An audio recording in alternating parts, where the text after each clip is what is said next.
En este último vídeo vamos a hablar de la técnica ANOVA. ANOVA es el acrónimo de Analysis of Variance, análisis de la varianza en inglés. Es una colección de modelos estadísticos y sus procedimientos asociados, en el cual la varianza está particionada en ciertos componentes debidos a diferentes variables explicativas. Lo que vamos a ver en este curso es una introducción de una técnica que es muy potente y que permite sacar mucho jugo a los datos y saber qué elementos tienen efectos reales sobre unos resultados, alargan o no la fecha de caducidad, mejoran o no los resultados académicos, o la resistencia a un material de construcción, etc. Por tanto, podrás imaginar que se usa mucho en el diseño de experimentos que quizá en cuarto curso decidas estudiar.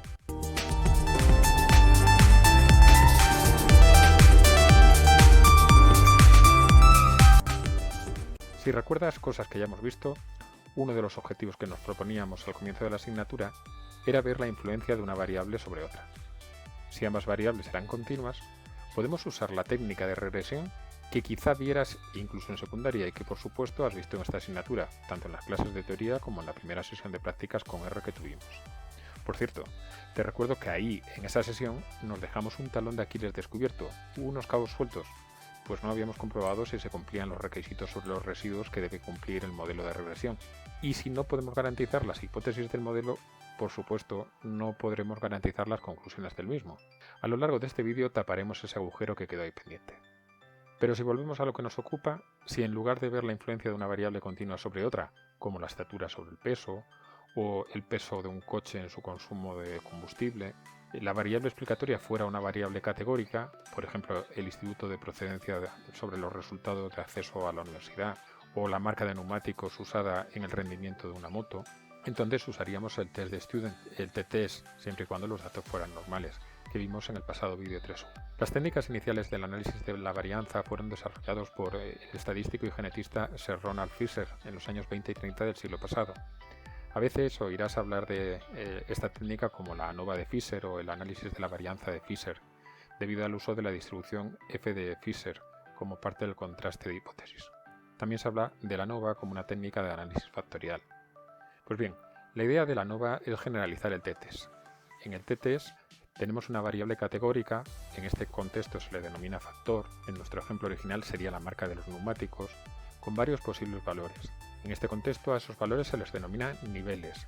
En nuestro ejemplo original de las motos teníamos tan solo dos niveles, las marcas A y B. ANOVA generaliza el t-test y trabajaremos siempre con dos o más niveles. El contraste que nos plantearemos será el genérico del t-test.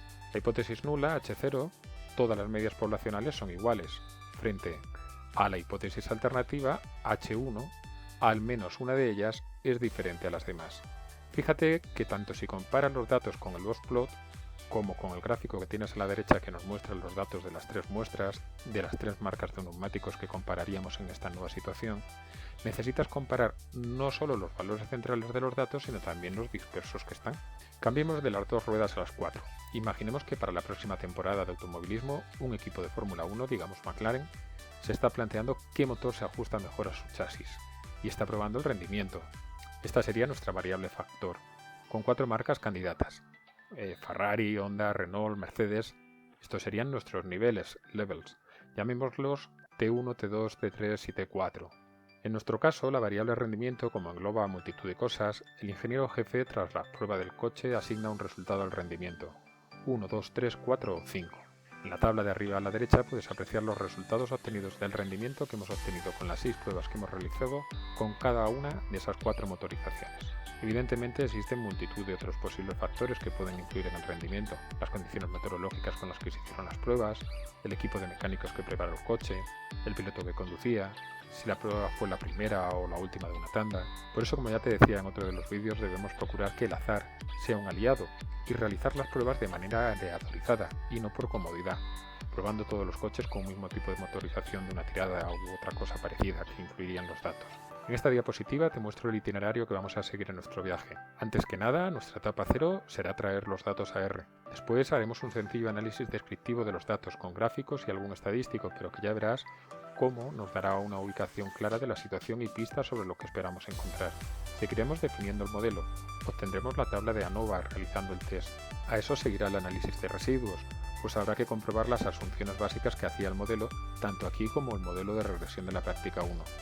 Y por último, el análisis a posteriori, buscando no ya contrastar si hay diferencias, sino en caso de que las haya, cuáles son esas principales diferencias, esas diferencias que sí son significativas. En el aula virtual tienes el fichero rendmotores.rdata. Descárgalo y guárdalo en la carpeta que hayas establecido de trabajo en R. Recuerda la opción de Session, Set Working Directory, en la barra superior del menú. Puedes cargar los datos con la instrucción load, pero al tener la extensión .rdata, probablemente haciendo doble clic sobre el fichero se te carguen ya en RStudio. A la derecha tienes los primeros datos de ese fichero. En la primera columna tenemos el rendimiento y en la segunda columna el tipo de motorización que usó el coche. El primer coche tuvo un rendimiento de 5, el máximo que asignaba el ingeniero jefe, usando la motorización 2. El segundo coche tuvo un rendimiento de 3 con la motorización 1 y así sucesivamente. Por comodidad y para no tener que estar escribiendo a cada paso el nombre del fichero, $, el nombre de la variable, vamos a crear dos variables con nombres más cómodos. Pero al ir a usar un modelo de ANOVA, es imprescindible que no se te olvide crear la variable explicatoria, en este caso el tipo de motor, la variable categórica, como factor. Debes definirla así. Lo hacemos con las siguientes instrucciones. Motor, la definimos como factor, será la variable motor del dataset rendmotores y rend será la variable rend del dataset rendmotores. Hagamos a continuación un pequeño análisis descriptivo. Si recuerdas de la práctica 1, con esa instrucción estamos calculando la media del rendimiento solo de aquellos motores que tienen la motorización T1. Tendríamos que hacer lo mismo para cada marca. No obstante, podemos hacer lo mismo de una forma más cómoda usando la instrucción tapply. Tapply aplica la función que queremos a cada grupo de la variable factor, precisamente por estar definida así, como una variable tipo factor. En la variable means vamos a guardar la media del rendimiento de los diferentes tipos de motores. Como ves, con una única instrucción y sin corchetes ni nada, ni zarandajas parecidas, obtenemos de una tacada las 4 medias. Podríamos hacer lo mismo con las desviaciones. Gráficamente, si lo ves, los coches con la motorización T3 obtienen la media de rendimiento mayor, 466, un triángulo en el gráfico, y la menor desviación. Son los datos más concentrados, el conjunto menos disperso, más compacto. Por el contrario, el más disperso es el de T1 y el que menor media tiene es el T4. Por si tienes curiosidad, te dejo ahí las líneas de código para generar esos gráficos verticales. En segundo lugar, definimos el modelo lineal, al igual que hacíamos para el modelo de regresión lineal en la práctica 1.2. En la variable modelo vamos a guardar el modelo lineal. Observa que al igual que en regresión siempre poníamos primero la variable explicada y luego la variable explicatoria, aquí siempre pondremos primero la variable respuesta, el rendimiento, que tomaba valores 1, 2, 3, 4, 5 en nuestro ejercicio, y después la variable factor, el tipo de motor que lleva el coche, T1, T2, T3. Por si no te acuerdas, ese símbolo entre ambas variables se obtiene con altgraphic pulsando 4 y espacio. También puedes obtenerlo usando el código ASCII 126. Para eso se pulsa la tecla Alt y mientras lo mantienes pulsado tecleas con los números de la parte derecha del teclado 126. Al soltar lo obtendrás. De cualquiera de las dos formas lo puedes obtener. En tercer lugar, realizaremos el test de ANOVA. Hay varias instrucciones en R que lo realizan con pequeñas variaciones. Nosotros usaremos ANOVA y entre paréntesis la variable modelo. El test que estamos realizando es contrastar la hipótesis nula de que todas las medias son iguales, todos los motores tienen el mismo rendimiento, frente a la hipótesis alternativa, H1, alguno de ellos tiene un rendimiento diferente a los demás. Si observas la salida que obtenemos, el p-valor es muy pequeño, 8 o 10 milésimas, mucho menor que el nivel de significación habitual del 5%. Luego habría evidencia estadística suficiente para rechazar la hipótesis nula. Por tanto, al menos uno de los motores tiene un rendimiento medio diferente a los demás. No sabemos si mejor o peor, pero sí que al menos uno rinde de forma distinta a los demás de promedio. Antes de pasar a la siguiente diapositiva, dos cosas. Primera, R aquí te facilita la interpretación con un código de asteriscos que ya ha aparecido alguna que otra vez. Te marca con asteriscos el p-valor según esté por debajo, sea significativo, haya que rechazar la hipótesis nula, para los niveles de significación más habituales, con asteriscos o puntos, para un 1 por 10.000, un 1 por 1000, un 1%, un 5% o solo un 10%. Otra cosa más, hay otras variantes implementadas en R, aparte de esta instrucción ANOVA, son onewave.test y aov.test. Son más completas y con más variantes, las usaremos más adelante. pero la más sencilla es esta que acabamos de utilizar. Puedes encontrar información adicional sobre ellas en el HTML que tienes a tu disposición en el aula virtual y, por supuesto, en la ayuda de R, que sabes que es muy completa. En cuarto lugar, antes de poder cantar o no victoria con nuestras conclusiones, debemos vigilar nuestros flancos y asegurarnos que dichas conclusiones son de fiar. ¿Recuerdas los muertos que fuimos dejando en el armario? Sin comprobar las hipótesis del modelo, no habrá conclusiones posibles que extraer. Cuidado, que es un error muy frecuente en trabajos de toda índole, TFGs, tesis, tesinas, etc. Tanto si hemos hecho un estudio de regresión como de análisis de varianza, ANOVA, debemos ver si se cumplen los supuestos de normalidad, homocelasticidad e independencia de los residuos. Primero, ¿dónde puedo ver los residuos? R te los ha guardado como un atributo del modelo que has creado. Si escribe modelo $residuals, lo podrás ver en pantalla. Pero oye, con tanta ida y venida quizá ya no te acuerdes qué son o qué significan los residuos. Los residuos son los errores del modelo, la diferencia entre cada observación, cada dato recogido y la media de su grupo. Por ejemplo, ¿de dónde sale ese primer residuo 0,83? El primer dato era de motor T2 y rendimiento 5. La media de los T2 de todos los coches con esa motorización era 4,16. Por tanto, la diferencia de rendimiento entre ese coche y la media de su grupo es 5 menos 4,16 periódico es ese 0,83 periódico 3. ¿Y el segundo residuo? El segundo coche montaba un motor T1 y tuvo un rendimiento de 3. El rendimiento medio de los coches con motor T1 fue de 3,16. Luego ese coche en concreto rindió por debajo de la media 0,16. Por eso ese residuo es menos 0,16. Así sucesivamente se obtendrían el resto de residuos. Si el modelo es bueno, la mayor parte de los residuos estarán cerca de cero y será menos probable encontrarlos cuanto más nos alejemos del cero, es decir, tendrán una distribución normal. Si el modelo es bueno, todos los grupos estarán más o menos dispersos. No sería un buen modelo aquel que fuera preciso residuos pequeños para un grupo, para un motor, pero no para otro. Eso es la homocelasticidad. Si el modelo es bueno, no podríamos predecir cuándo los errores, los residuos se van a quedar por debajo o por encima del nivel medio. Pues si por ejemplo siempre fueran positivos, el modelo se estaría quedando corto y habría que cambiarlo. No habría aleatoriedad. Para asegurar estas tres condiciones de un buen modelo, sea para un modelo de regresión o para un análisis de la varianza, usaremos los test de Shapiro, Bartlett y Rachas, que a continuación veremos. Para comprobar la normalidad, un buen acercamiento siempre puede ser hacer una representación gráfica de los residuos mediante algo tan sencillo como un pequeño histograma o un boxplot. Eso ya puede darte una cierta idea en los casos más claramente afirmativos o negativos. La instrucción para hacer el test de normalidad será shapiro.test y entre paréntesis modelo $residuals. Es mejor que el test de Kolmogorov-Smirnov, más preciso. En este caso, el estadístico que hemos obtenido es 0,918 y el p-valor es de 0,0542. Por los pelos, mayor que el nivel de significación habitual del 0,05. Por ser mayor, no habría evidencia estadística suficiente para rechazar la hipótesis nula y por tanto podríamos asumir la normalidad de los residuos para ese nivel de significación habitual. En la vida real, con un valor tan ajustado, habría que poner esas condiciones en cuarentena y escarbar más, obtener más datos para sacar conclusiones más fiables, pues si usáramos un nivel de significación del 10% o de quizá tan solo del 6 en lugar del 5, ya nuestras conclusiones se podrían venir abajo. Seguimos con el análisis de los residuos. Lo siguiente sería comprobar si los residuos tienen homocelasticidad, es decir, si tienen una dispersión homogénea, si todos los grupos tienen una dispersión similar. Lo contrario a homocelasticidad es heterocelasticidad, que los grupos tuvieran una dispersión diferente. Gráficamente podría verse con forma de embudo o de sierra según el orden en que estén colocados los grupos. Si nos planteamos si la dispersión de nuestros residuos son similares, si observas el gráfico de los residuos a la derecha, verás que los grupos T2 y T4 prácticamente tienen la misma dispersión, pero el grupo T1 la tiene mayor y el grupo T3 menor. Ahora bien, ¿serán significativamente diferentes? Para salir de dudas, realizaremos un test en el que nuestra hipótesis nula es que tienen todas las varianzas similares, frente a la hipótesis alternativa es que alguna de ellas es diferente. Este test es el test de Bartlett. La instrucción es bartlett.test y entre paréntesis modelo $residuals, seguido de la variable factor, en nuestro caso motor. Si observas la salida que tenemos, nos da el estadístico 1,811.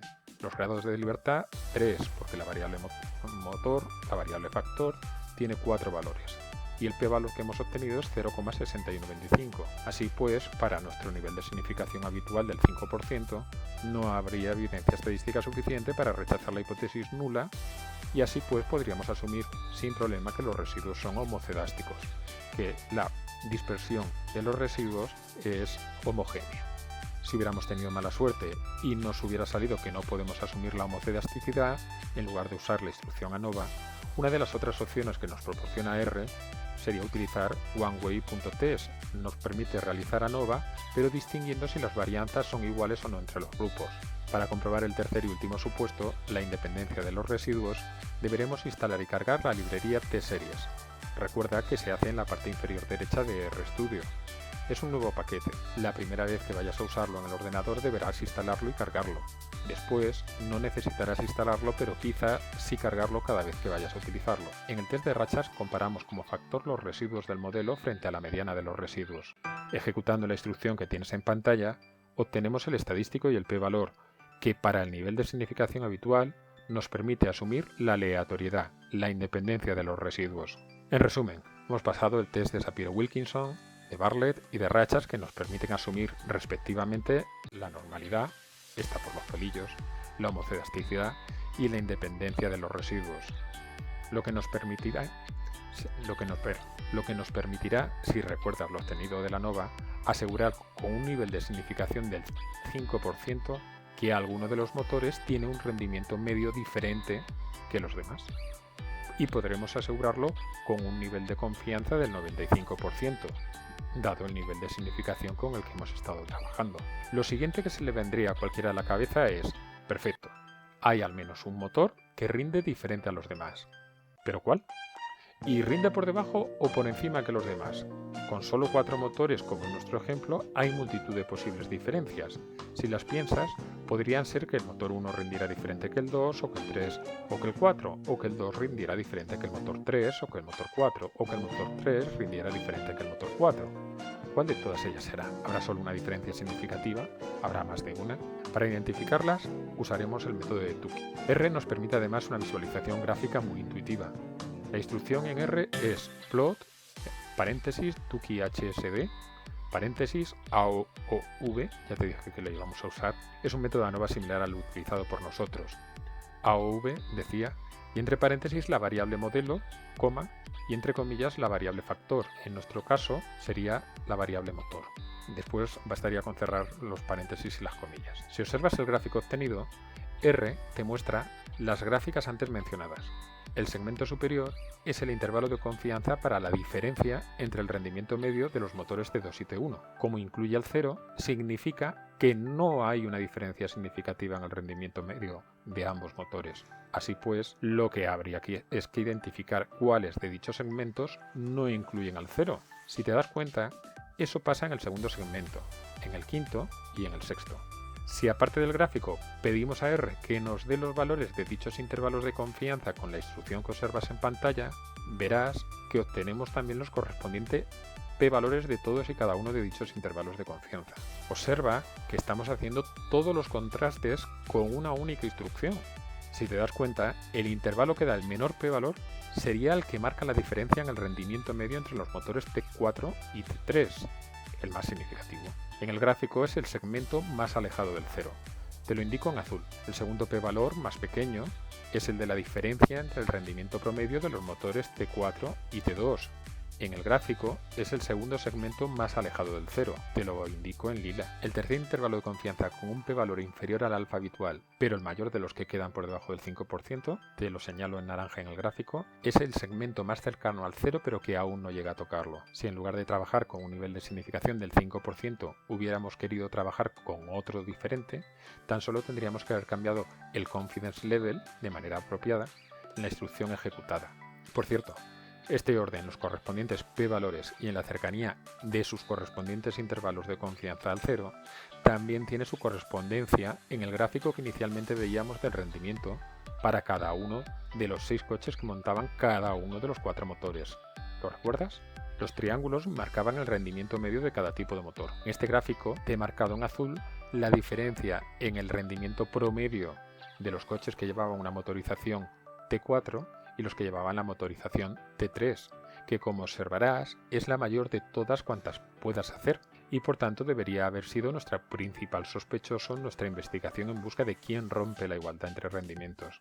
He marcado en lila la segunda mayor diferencia, nuestro segundo sospechoso en la lista de más buscados, entre los coches que llevaban motorización T4 y T2. Y en naranja la tercera mayor diferencia, la de los coches que llevaban motorización T3 y T1. Si recuerdas, pasamos los supuestos del modelo de ANOVA, pero ¿y si hubiéramos fallado en alguno de ellos? Entonces no habríamos podido sacar conclusión alguna. Para sacarnos de ese problema, podemos optar por una solución no paramétrica.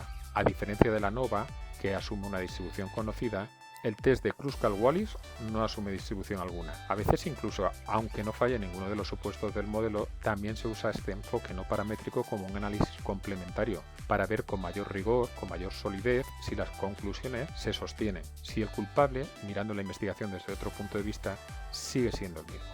Este contraste es similar a la ANOVA. La hipótesis nula es que las medias poblacionales son similares. En nuestro ejemplo, que los 4 tipos de motores tienen un rendimiento promedio similar, frente a la hipótesis alternativa que hay al menos una diferencia significativa. La instrucción es Kruskal.test, entre paréntesis el nombre de la variable respuesta en función de la variable factor, coma, data igual al nombre del dataset en el que están las variables, y bastaría cerrar el paréntesis. En la salida obtenemos el estadístico, que usa una vez más la g² y el p-valor. Como observas, es inferior a 0,05, por tanto, hay diferencias significativamente importantes. Lo siguiente sería preguntarse cuáles. Para eso, habría que instalar el paquete pgirmes y sus correspondientes librerías para poder usar la instrucción.